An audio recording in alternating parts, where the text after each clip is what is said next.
Don't stress. Okay. I also put up your environmental history activity that we're going to do at the end of the week this week. There's 13 people in class. There's 13 names on a Google Doc, and pretty much you just pick who you want, first come, first serve, and create something to present very quickly on Friday. It could be a short video that you make about your person, 2 or 3 minutes. This person did this, this, and this. I got made a video, bam, I'm done. Or it could be, you know, something that you make digitally to kind of present to the class on Friday. You guys are here, so you'll be easy to present. My folks that are on Zoom either can let me present it or can Zoom in with us and present on Friday. So we'll talk about that a little bit more tomorrow and Thursday. But if you want to go ahead and get ahead of folks and claim your person, do that and go ahead. Somebody's texting me.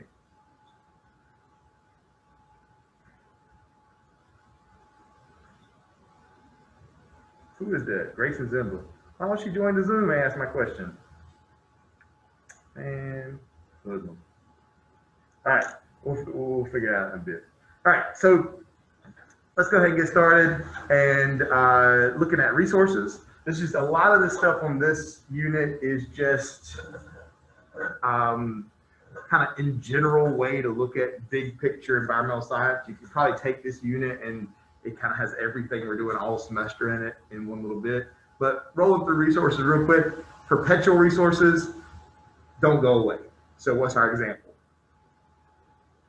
Something that we use that we can always count on. The sun. Sunlight, absolutely. Sunlight is a perpetual resource. On a human time scale, it is not going anywhere. Renewable resources on a human time scale can be replenished rapidly. Another perpetual resource would be something like wind, movement of water. Hey, Callie. And renewable resources are things that we can bring back. Sometimes renewable resources can be brought back in a matter of hours, sometimes in a human lifetime, like a tree. You cut down a tree, that's a renewable resource, and it can be brought back in that human lifetime. Whereas a non-renewable resource, we can run out of. You cannot bring back in a human lifetime. Things like minerals, things like fresh water can be seen as a non-renewable resource because it's hard to get it back, or renewable depending on what way you look at it. Certainly fossil fuels. Fossil fuels, absolutely a non-renewable resource. This is something that's going to take you 100 million years to get back. We don't have 100 million years of human lifespan to try to do that. So this chart kind of tells you the big picture things of each one. Perpetual resources, like I said, that flowing water, winds and tides, which are directly related to solar power, solar energy. Renewable resources, fresh air, fresh water, fertile soil, plants and animals, biodiversity, those are renewable. You can bring them back during your lifetime. And then your non-renewable resources, your fossil fuels, your minerals, and things like clay and sand that you can get rid of and use. All right, your ecological footprint. This is something that was really popular probably when you guys were in elementary school. Go on a website and calculate how big your ecological footprint is. This chart is showing you how people's ecological footprint has changed, and it's pretty wild to think about it. But if everybody used the same amount of energy as an average person in the United States, we would need more than one Earth. And we're able to do that because, number one, not everybody in the world is using that much energy, but also because we're using energy that is greater than Earth's energy due to fossil fuels. We're not just using the past year's worth of energy, we're using the past million years, 100 million years worth of energy, which is allowing us to do that, but it's also completely changing our planet more than we ever have before. So if you look at that picture, it's showing you how in different parts of the world, you have different ecological footprints.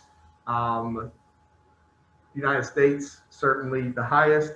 Since this chart has been, you gotta give it a kick, there you go.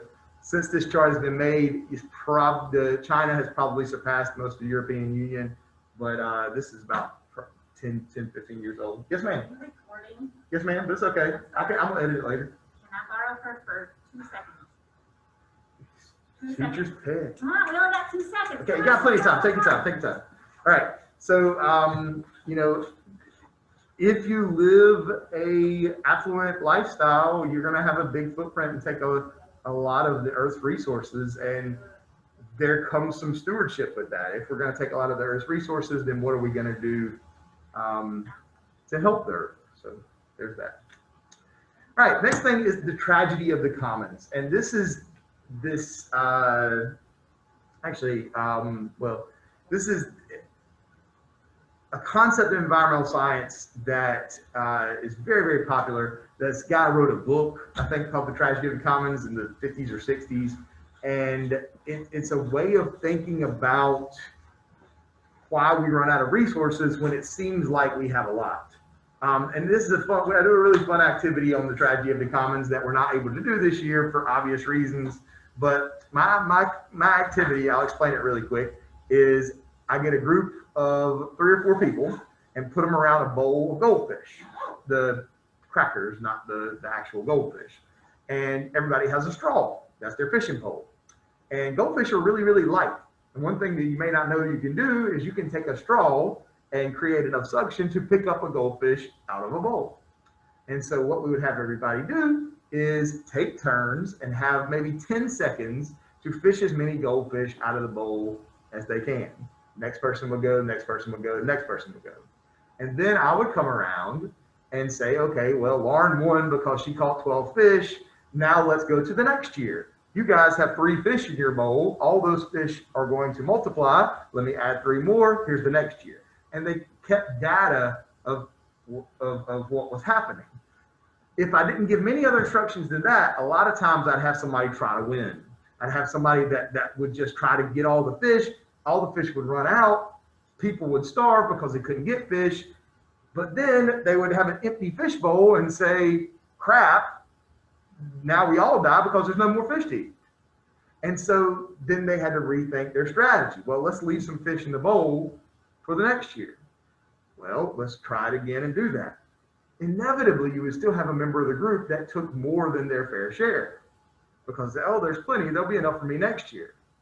And you end up with this situation where you have to kind of create laws where Lauren says to Ava, no, you can't take more than 2 fish this year. That's all you need to survive, and you're going to ruin our lake.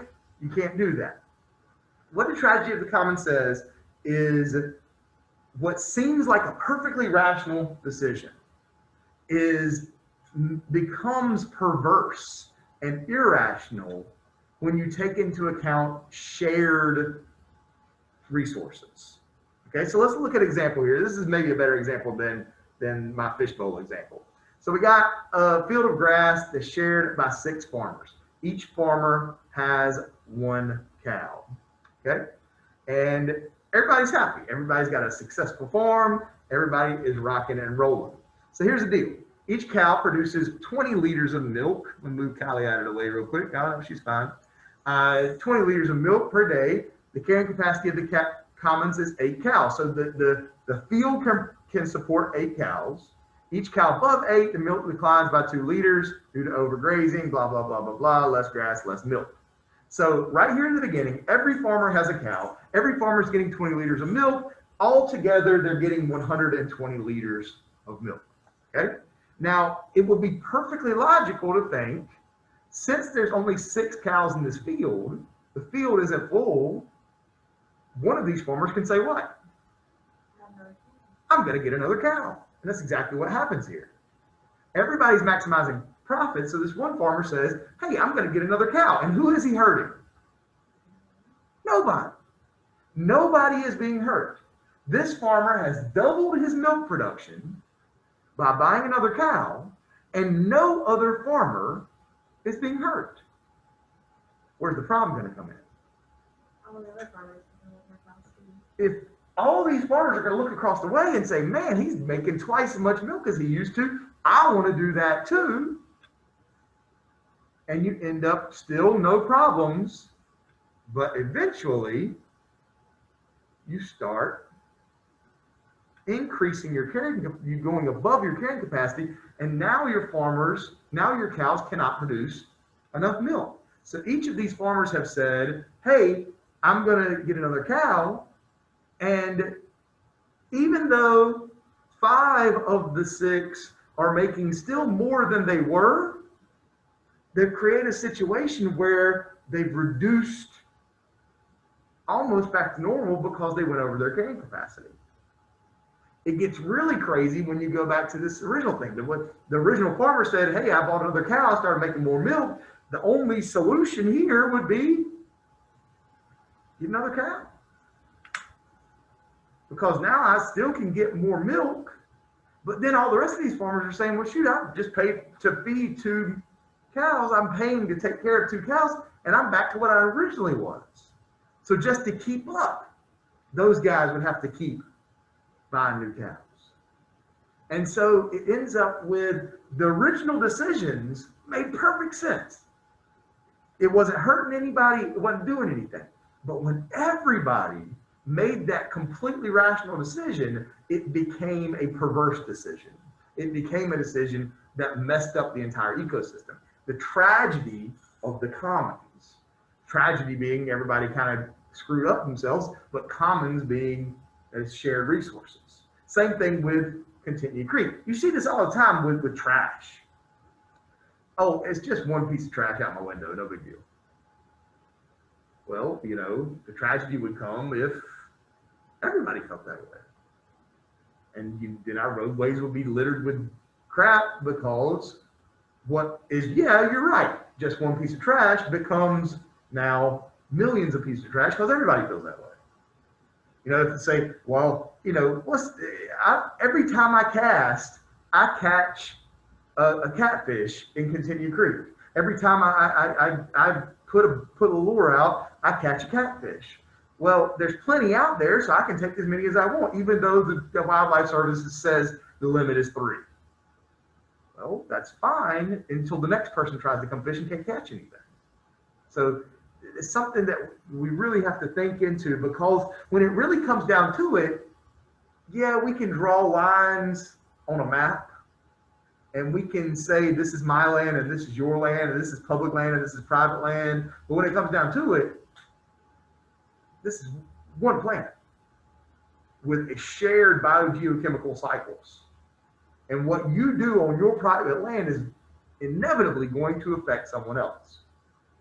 And it's something that we really have to wrap our brains around. And this ethical idea that you'll come into in the next unit, having this called Spaceship Earth. Spaceship Earth is this idea, this ethical idea that, yeah, you live in a different house. Yeah, you live in a different town, but we are really all just passengers on this giant spaceship, sharing the same air, sharing the same resources, and what you do affects me. Any thoughts on that? Kind of a key thing there for environmentalism. You guys did great yesterday on your checkpoints. You want to keep adding to it, that's fine. If you've already gone ahead and done these, that's fine. No stress. I added some grades to it. Is this still an introduction note? This is still the introduction note, yes. So you can just reply to it if you want to. Reply to your original comment if you want to. Be the easiest. All right, so let's look at some pollution. There's a nice pollution picture for you. And I know it's white. I apologize. It's in front of you too. But pollution is things that don't belong. Things that don't belong that hurt. I mean, that's the easiest way to think about it. Anything that's where it shouldn't be in the environment that threatens the health of living things is pollution. Pollutions can disrupt life support systems, damage habitats, and they could just straight up be nuisances. You know, we don't really think of pollution as noise, but noise pollution and light pollution can be really big problems for certain organisms, including humans. Also, unpleasant smells can change an ecosystem just because of a smell. So 2 big words that come into for the definition of solution are point source pollution and non-point source pollution. Point source pollution, the easiest way to remember it is you can point to the source. Okay, if you go to, if you can tell where it came from, it's a point source solution. So if I go to Continued Creek and I find some Specialized chemicals for the production of rayon fabric. That would be a point source pollution. Because where did it come from? See if anybody knows their Southern Pitt County history. If I go to Continia Creek and find specialized chemicals for the production of rayon, where'd it come from? It was once the largest synthetic fiber factory in the world. DuPont. DuPont is a factory about 4 or 5 miles south of the county line, heading towards Kinston. And it's why Grifton exists as a town like it does. Grifton was the fastest growing town in the 1950s in North Carolina because of the DuPont factory. You guys have just kind of aged out of it. You might know people like everybody my age, grandparents worked at DuPont and some of their parents, but DuPont was a place that made synthetic fibers. So if I went to Continia Creek and I find a chemical for making synthetic fibers, I know it came from DuPont. Okay, that is a point source pollution. Nuclear radiation next to a nuclear power plant, point source pollution. I know where it came from.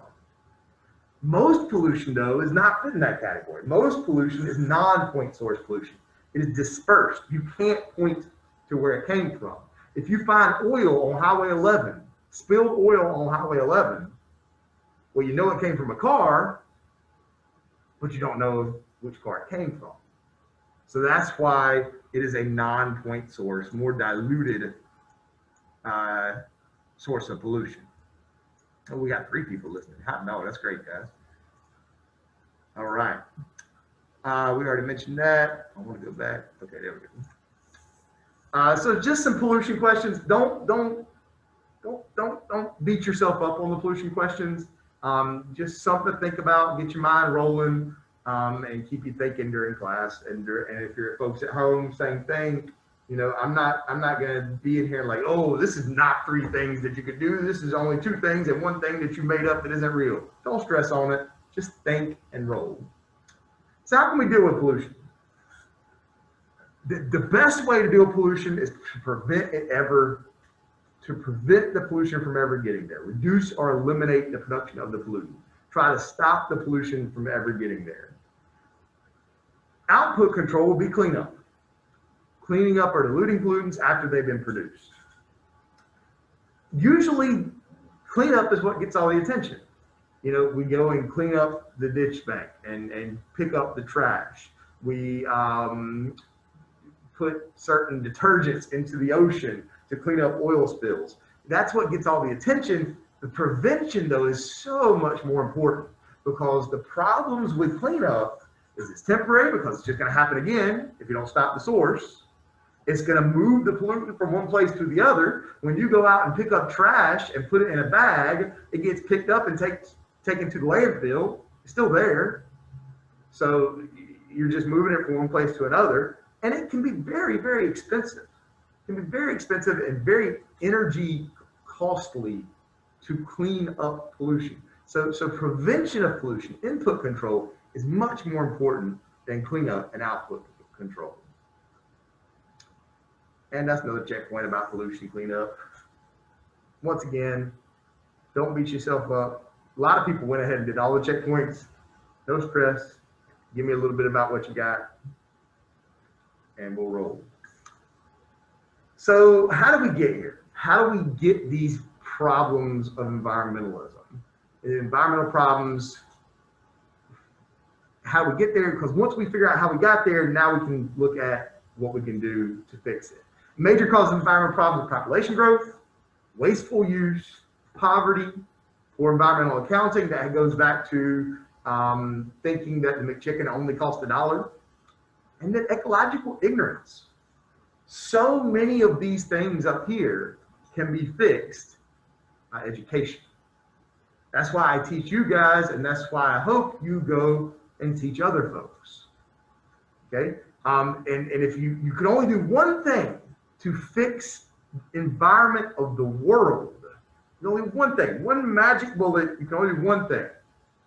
Better education for women. Why? got my 3 women here. Why is that specifically the one thing that would fix the most problems?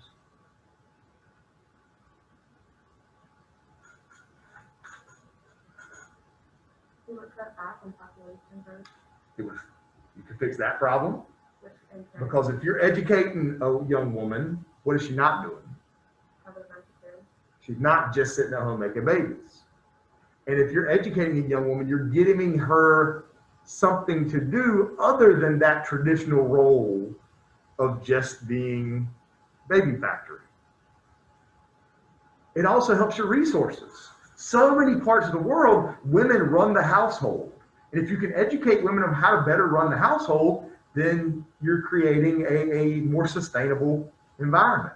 If you educate women, you're creating a situation where you're not stuck in this cycle of poverty. And then the bottom 2 are just straight up education in general. So that's educating everybody. But far too long in our modern society, for the past 6,000 years really, we have way too many of our cultures that have been based on this paternalistic view that ignores education of women.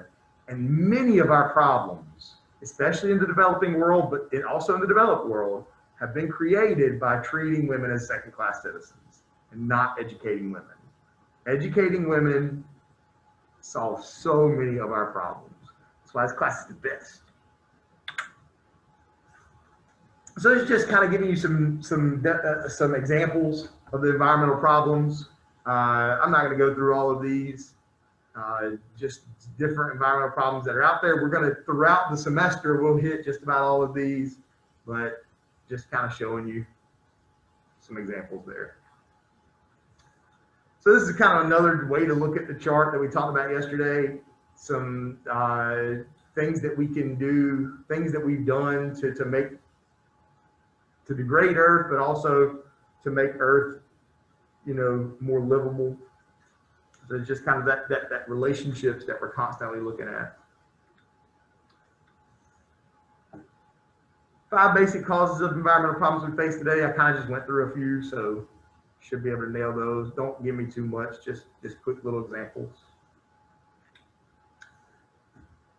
All right, so a lot of times people complain about this class being a doom and gloom class.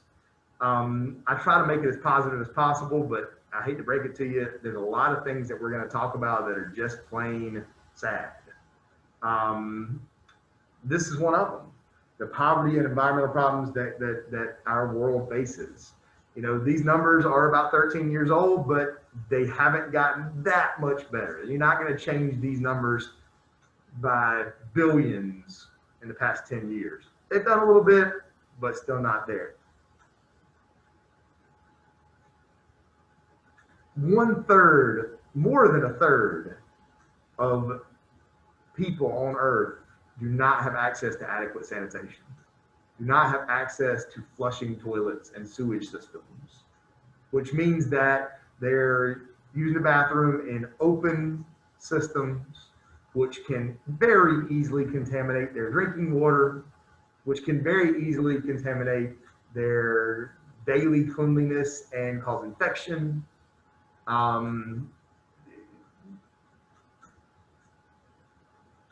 Being able to adequately sanitize and then have the fuel for heating and cooking as well is huge, and we're looking at around 1/3 of the world not having enough of that. For 1/4 of the world, every night when it's time to go to bed or when the sun goes down, that also means darkness. We have lived our entire lives here in East North Carolina or other places in the United States, and we take electricity for granted. But there's many places in the world that have either no electricity or very, very limited access to electricity. Talking about more than 1 billion people on Earth. That more people that live in the United States around the world do not live every day without electricity. 4th one there is clean drinking water. You know, in the United States, when you think about how you die, what do you think about? Causes of death. If you die in the United States. Yeah, if you die, how, what is most likely going to be Lauren Arnold's cause of death? Probably old age. Old age is nice, but you know, what are the big ones here in East North Carolina? Heart problems, like heart attacks and stuff like that. Heart disease, cancer. Right? I mean, I'm not trying to pick on, hey, nobody wants to think about dying, but we think about heart disease and cancer. That's really new for humans. That's really new for humans to live to the age that you die of heart disease and cancer or old age, as you said. Humans, for the first million years or so that humans existed as modern humans like we do today, didn't die from heart disease and cancer. They did eventually, sure, and some did, but that wasn't the major cause. The major cause was dying of infection, and dying of infection primarily from lack of clean drinking water.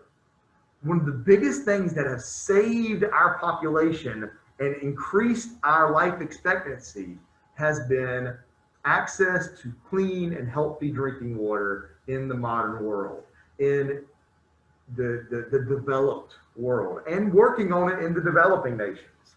But access to clean drinking water frees you to live your life, frees you from childhood illness and disease. Because when you don't have clean drinking water, you're constantly living in this cycle of sickness, which could constantly lead to this cycle of death. Same numbers for adequate health care and food. 1 in 3 children under the age of 5 suffer from malnutrition. I mean, that's crazy. And we have that in the United States. And, you know, we think, you know, well, there's so much access to food. We've been shipping out food like crazy. And it's because we have these parts of the country, not so much in East North Carolina because we're blessed with our local farms and things, but there's parts of the country where you just can't get fresh fruits and vegetables.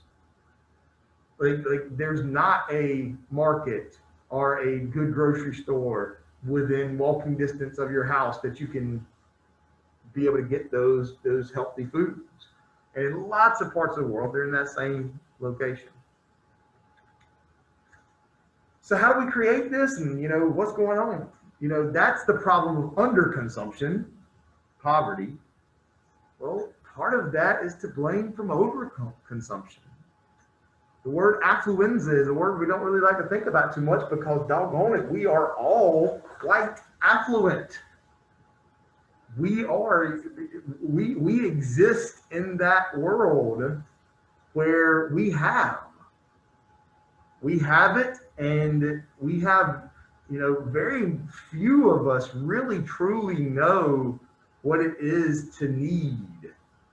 We got wants, you know, it'd be nice to have this, it'd be nice to have that, but to need and to be hungry or thirsty or sick because you have lack of access, a lot of us don't really have that concept of that.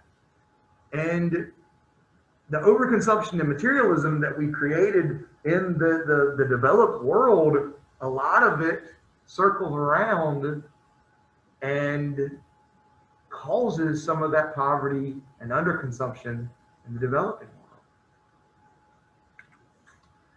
So just compare the two things there. And these pictures are super, super general. Obviously, we have our, you know, drawing of random African family, and we have our drawing of random Mormon family. It doesn't have to be Mormon, obviously, but random, I don't know. For some reason, I think when I see those folks there, it just looks like really, really nice family. But yeah, okay. But this is a way to calculate your environmental impact. You think about your population, which, if you notice in the top picture there, there's more there's more people in the developing world. So that is the thing that they are going to have a bigger number for, but that's the only thing they're going to have a bigger number for. Because look at the next thing that you're going to multiply by. You're going to multiply your consumption per person.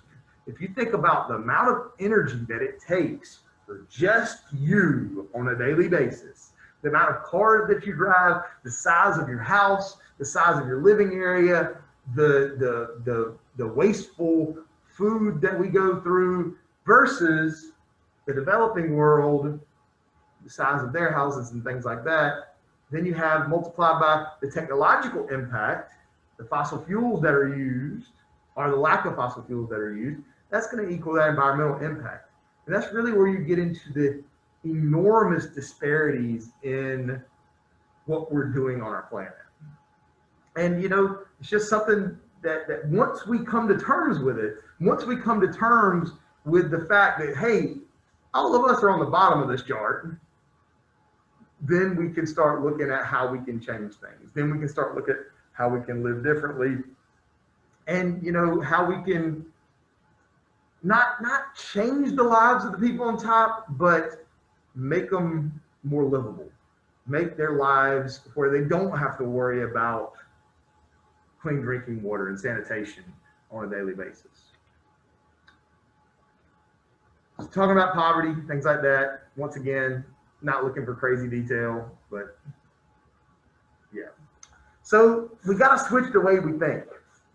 We got to switch the way we think, and this chart here on the right-hand side of your slide really nails this shift in thinking that we need. You know, rather than thinking of cleaning up pollution, we need to think of preventing pollution. Rather than think about where do we put our trash, let's think about let's not make that trash to start with. Let's live in a zero waste lifestyle. Rather than thinking about going and protecting the species and being the Tiger King, let's protect where the species originally lived. Let's think about, you know, the habitat protection rather than just the individual species protection. Let's think about bringing back restoration. How do we use less resources? How do we stabilize our populations?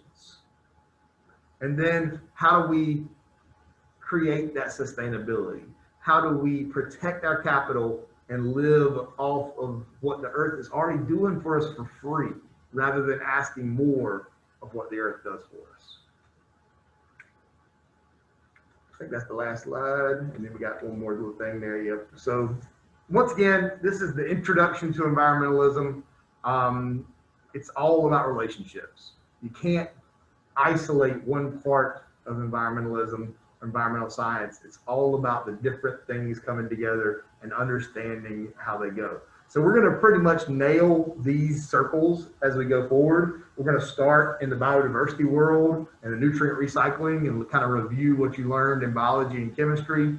Then we're going to go to energies and how energy is moved around the system, water sources, things like that. Then we'll talk a little bit about human populations and, you know, what strategies we can look at to curb birth rates and educate people and help look at, you know, our burgeoning population growth and what we're going to do about it.